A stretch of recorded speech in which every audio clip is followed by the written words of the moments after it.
नमस्कार मित्रांनो, आपल्या हिंदू धर्मात प्रत्येक महिन्याला काही ना काही धार्मिक महत्त्व असतेच. पण असा एक महिना आहे जो दर 3 वर्षांनी एकदाच येतो, ज्याला आपण अधिक मास, मलमास किंवा थेट देवाचा महिना म्हणजेच पुरुषोत्तम मास म्हणतो.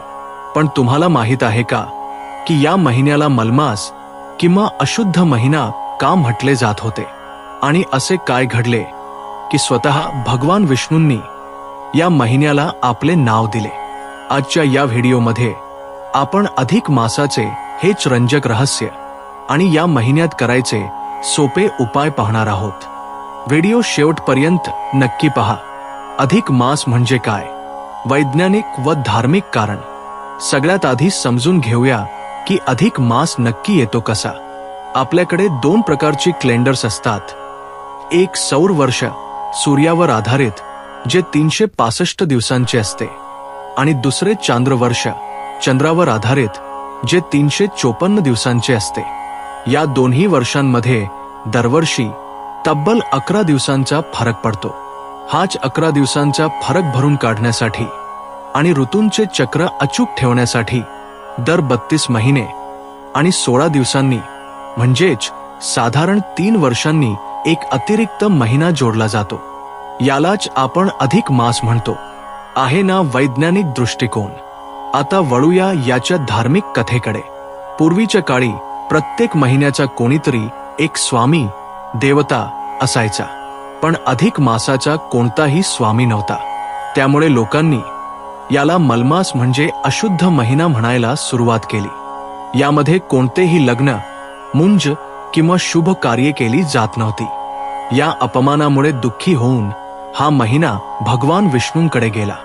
भगवंताला त्याची दया आली आणि विष्णूंनी त्याला वरदान दिले की आजपासून या महिन्याचा स्वामी मी स्वतः असेन आणि माझेच एक नाव पुरुषोत्तम या महिन्याला मिळेल. तेव्हापासून याला पुरुषोत्तम मास म्हटले जाऊ लागले.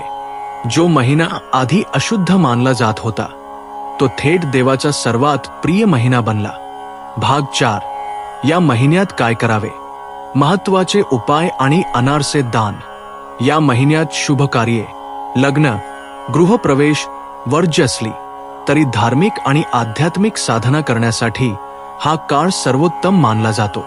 या महिन्यात केलेल्या पूजेचे फळ इतर महिन्यांपेक्षा 10 पटीने जास्त मिळते. या महिन्यात मुख्यत्वे 3 गोष्टी नक्की कराव्यात. एक, मंत्र जप. ओम नमो भगवते वासुदेवाय या विष्णू मंत्राचा रोज जप करावा. तसेच श्री पुरुषोत्तम महात्म्य ग्रंथाचे वाचन करावे. 2, दीपदान. संध्याकाळी देवाजवळ आणि तुळशीजवळ दिवा लावावा. यामुळे घरातील नकारात्मकता दूर होते. 3, अनारसे दान.